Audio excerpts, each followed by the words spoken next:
I am a son for Benard in ye. Anumre ye bedin komo. Anumre ye preaching. And ye cancel. Na nye story bia. I am comedy. Men komo ampese midini. Mani Ghana boys munti me. Wane Ghana maya. Muye minu ya ma na musanye minu ya mrantie. Nti da bia na mepese sene ya memetie no nka bia tinya bi. Ye hia na aya ndige na ayefe. Fa ho ma awrade adon ne ngosra nye kese wo so. Mepese ngosra ba bia so. Wote awrade ne. Anye babu. Wobati awrade nyankopon ne. Woda awrade be kasa akire odayem ne ebesi. Wadamfo bi ba wo nkyene. Owa hintasem a awrade be danadi na waka akire no. Se bi de ope wasem oyare serious. Ofrewa o wo bom pa ya na anya yaresa. Sa na mpese me. Na moma mefa mo kwa akire sei. Papa kumase da obeteme nka biara. Nyame nhyirawo. Kwa kumanu nyame nhyirawo. Louis nyame nhyirawo. Uni ma de kronti a me ka sa nkrofo na asem no. Bedi de nyame nhyirawo. Hwe nipa sene awote wopese awrade hyirawo na awrade hyirawo. Papa kumase ye nnoma bi ama mehwe ne series bi mani age guy ne ho. Ba mini se nipa brebetane no. Ghana de ni obo ne ho modene bi ya no. Oye nipa bone. Kwa kumanu the same thing. Louis the same thing. Kwa jon kansa. Bedi de na otim break the whole Ghana. One story. That is the wise guy. Bedi de. Or the tense bi beto Ghana. Wasi tense no the bar 2. 1 + 1. One owie ye no. No de se wasi se adwene na anya adwuma nipadua ne yere obre. Hwe kwadwo kansa. I know say kwadwo nim onimade. That is I just be good animals. Onimade. Kwa kumanu nimade.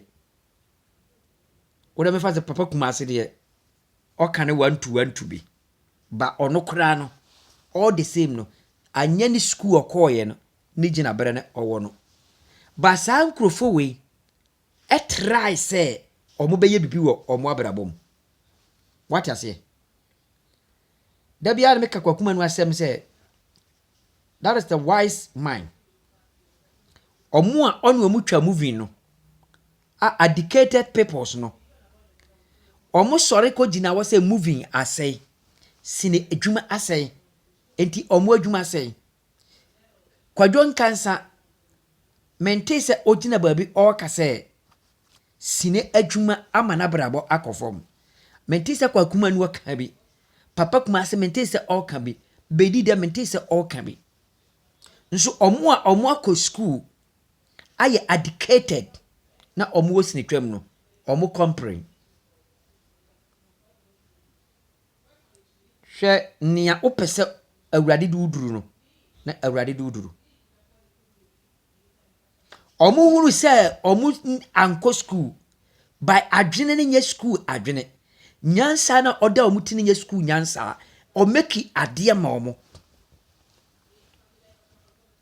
Kwadwo nkansa onye musician yo. Onye ndwuntuni yo. Kwadwo ndwum ato no. Onye ndwum ba aye ndwuntuni force. Is it ndwum obraniska. Hwe papa kumase. Series ya otwa. Na no me hwe nipa de odi omo ye adwuma no. That's the wonderful. O sha ase. One rasta nene no. Omo se ashsan wana sesen.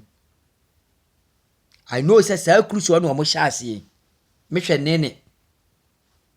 One agya yɛ bo a wosesen a ɔdene wakɔbɔ na ɔmo yɛ ɔmo yi hwere babi akuma ase apagya aduru sɛ wate ase babi akuma ase apagya aduru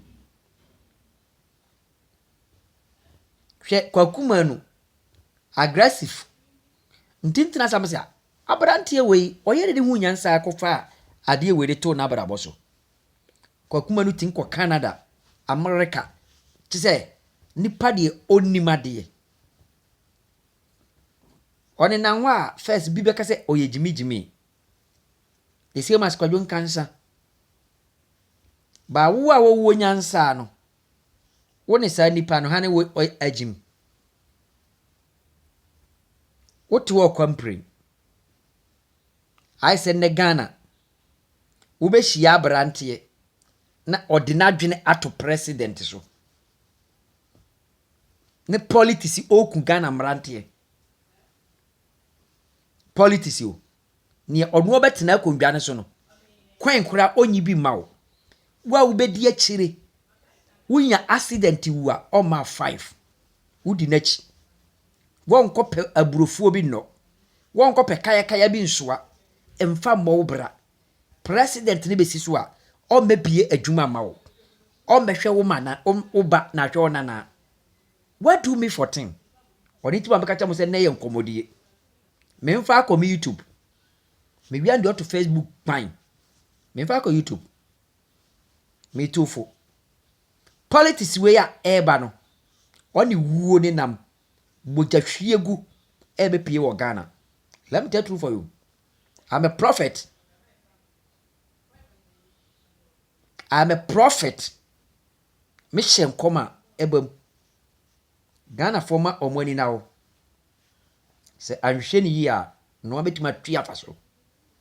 Ne ebeba no. Eya honho na proto.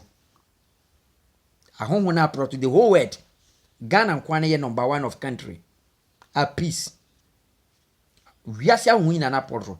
Se omope. Moja for Ghana. But I believe say embam. Me kami nyankopon hata soro enya adwuma. Enya adwuma da.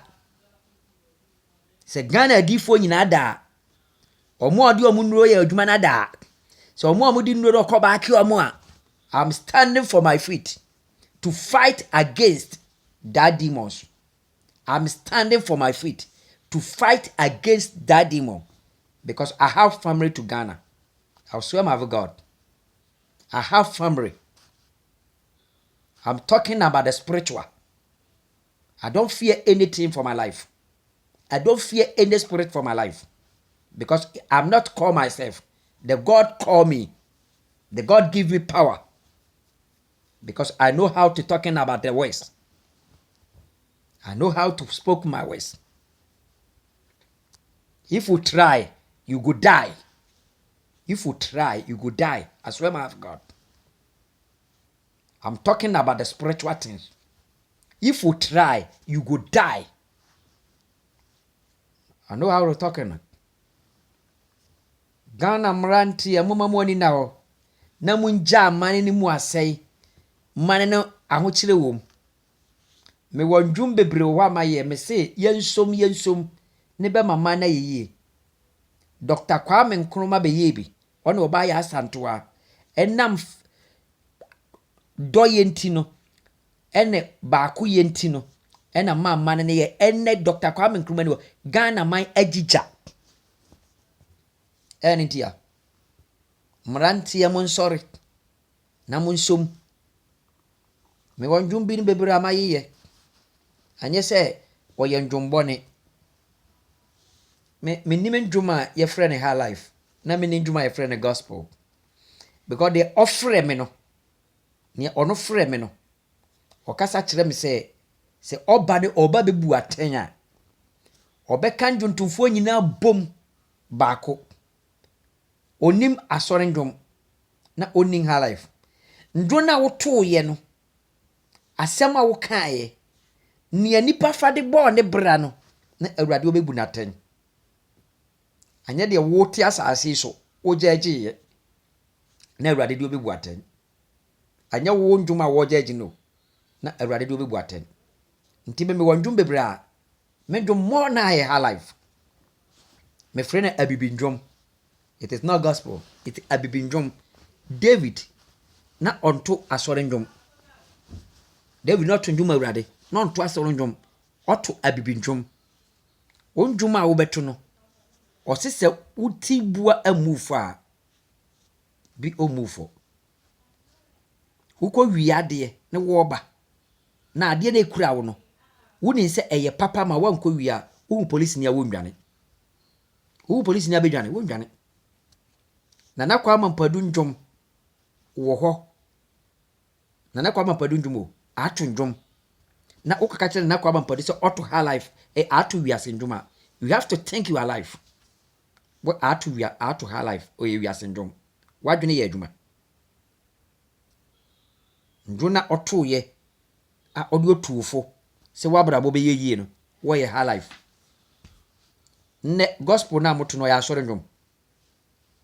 Baro no to gospel ne tu nyina gu ho. Asra ise buroni ne nofo gu abontene. What me ye gospel artist. Fuck you. Na wo judge. Amachi dede. He was first what a stupid man. Amachi dede ndwom obetima bobi wo asondedem. Emfanto so emmane nye ho. What is my meaning of words? Ti ko dwantwi ni bendwon no. What is here? To ndwoma nipa benya futusem. Nipa benya abafrim. Yade a mfaso beba so ama desani. Yade a adwempa beba mu ama desani. Die ntima papa kuma se mekamfo no no. Nura me hwe na die bi. Satem movie ni okoduru ba bi na obodam. Na obodam no na ni sika bae. Na sika ne bae no kwara fa so yusu sika no. Na odi sika ne ye okoma hotel sika. No ma ya adabu sika. What you say? Na busuafo apo no. That is the wise things. Advice ma anybody. Or the A2fo. Saate ma ne ho kire no no. Ya adabo hiti papa kumase. Ne bra panyini. Ne maame hiti papa kumase. Ba sika ba ye ne de omuni no. Wei saa sini wei oche wo batena se na wa mana hwe. Hwe kwakuma nu ne program na oye no. Se aya na mo fa na little timbi. Me watch ya dia. Me watch abawom. Oni nyansa senwom na me de aka akere. Because nyame honhon ne timi mu. Awurade ne kasa akere me. Awurade ne kyerɛ me ne yamenye. Awurade ne kyerɛ me ne nye. Odi ntima awurade ka asɛ me mmɔ ɔmo abaso a. Maba bebɔ ɔmo abaso no. Kwa kuma no. Na chinchin atwan. Chinchin atwan kwa kuma no. Kwa don kansa lowe. Bedi de papa kumase. Moya de pa because omo see this na omo ye no. Omo no ma bia omo ye no it is a nyansa semen ko a. Nyansa semen ko a. Ateminim. Atembi anim. Hwe let me tell true for you. Make us send me actually my way. Aja eboa. Me penasem. Ade konti a menhwe ni program no. Menhwe ni bi ni be follow ni program. It is we a normal person. You don't forget. You advise that mind. It is true. Ayini. Oya ade a atem won too much. Ade a wo na nyo mpanyimfo ana anya wo yire ono ba ne wo ya kire omo. Oni ntima man kana sem wo ade no. Koso ne no omo ye no. Wontimi ntwa ade sini se me de oye public thing. Na wo se da wadi atem akura bi hu obesua. Ghana for ya mama money why? Let me tell mama you very wise. Na mama adwene mu no. Bi oya ade anya you have to advise that person. You have to advise that person. Let me tell true for you. Ade oye it a rank. Wontimi me twasini ni padoma behwe no wodi atem. It is not right to about you are wise. Mahwe Ghana bi antimi nka wasem. Awurade ma me kwanse menkasam no. I want to say the truth of the body. Asofofo Ghana ba omuni ani. Asofofo Ghana ba omuni adwene. Omudi dwene ade ehunu ka. I want to say the truth. I don't fear anything for my life. Me yamade amenya manipa. Awurade frem na nye wo se wo ho beto. Me kan de wo ho bet ebe ma wo wabrabo asiwiye. Let me say true for you. Ghana mranti ya mon sorry. Mon pe bibi nye. Na munja amana no man na say Akufu Ado na say Mahama na say Asumasi na say it is nothing for you. Wow. Uko tono ntentrema ha. Ubenya usika. Anya Akufu Ado no betu yaka. Anya Mahama no betu yaka. Bekatro Nyankopon one Satan ne started politics. Soro. Ndi wuntimi cancel politics.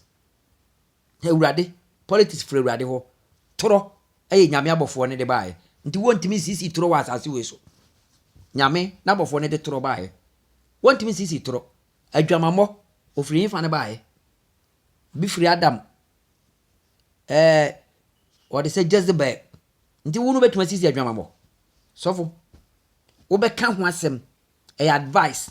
Nipa no ya ni watunufo ba wontimi sisi ade biara wodini wasase we so no efra Awurade Nyankopon nkyene onitimo se bintimi muaten no mo ama no ma broso wo Ghana ani mbisa se Ghana asore na anye bi ni wabruchira Ghana asore anye bi ni wabruchire ana ye wabruchire nyame ni ye wo Ghana Nyankopon no me bisa mo sase nye ye wo Ghana nyame ni ye wabruchire nyame ana Ghana ni sofo free oba bedura brochira ne yire hedges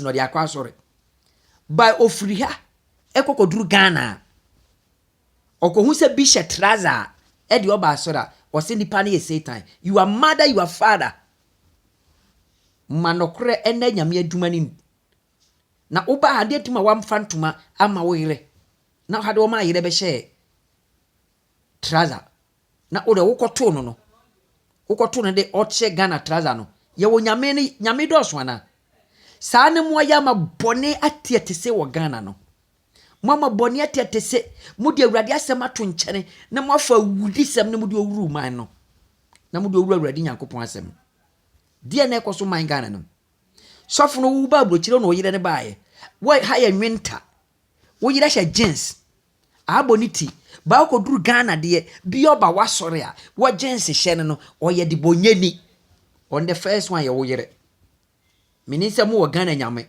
na mu wabruchire nyame anyammo a nka menim nyame no wata wo no saa ye wo Ghana de ne ye wabruchire de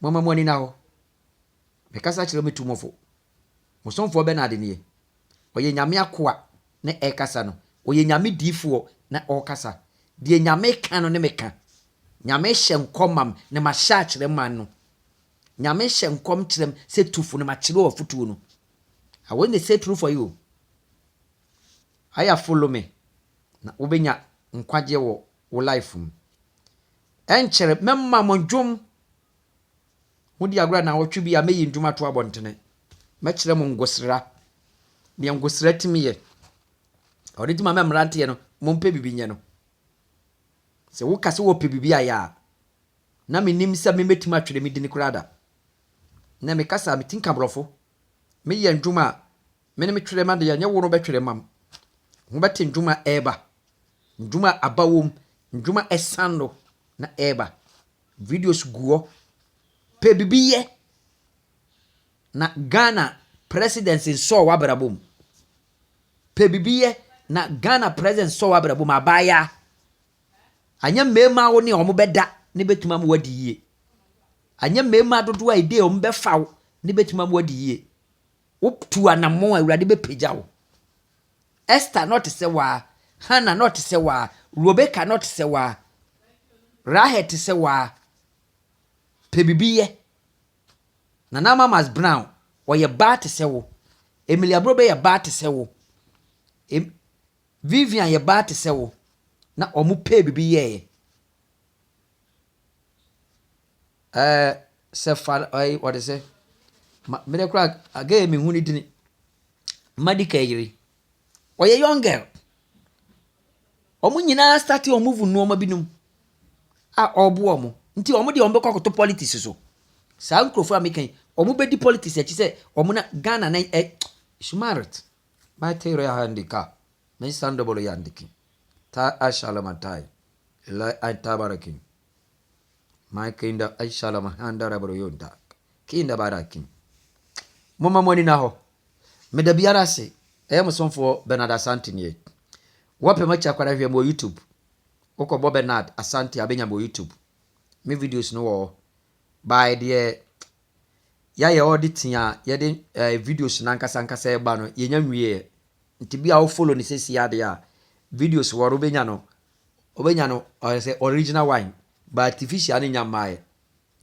original wine ni sesi ameye artificial no ni ye polish no wo ze ndwo na maseye na different way oni artificial oro ni nya mae se ye guso ye nwadwuma no nti wo po original da ko sesi a kokọ pebitie because ye auditing ne normal bi wi a ndwo ne de ye twene ye be ma mondwuma kosi se atemu da beba ye wu kura ndwo no ya record agu o se ne ye ka David asem no saa pepepe ye ka so asem no saa pepepe ne ma ye de ato mi wu achi nyina no me nana no wu achi nyina no na masem da so wo eye metatrema eye me recording anye se ma atwere ma record ndwo be 500 nti se 500 years kura na ndwo be 500 ma record. Watch out of Mr. Benard. Watch out for Mr. Benard. Follow me YouTube, Facebook, Asante Benard or Benard Asante. Watch out to me. God bless you for this evening. You are waiting for hear my voice to change your mind, to do the new life for you. Thank you, everybody. Ciao. Iterikasa.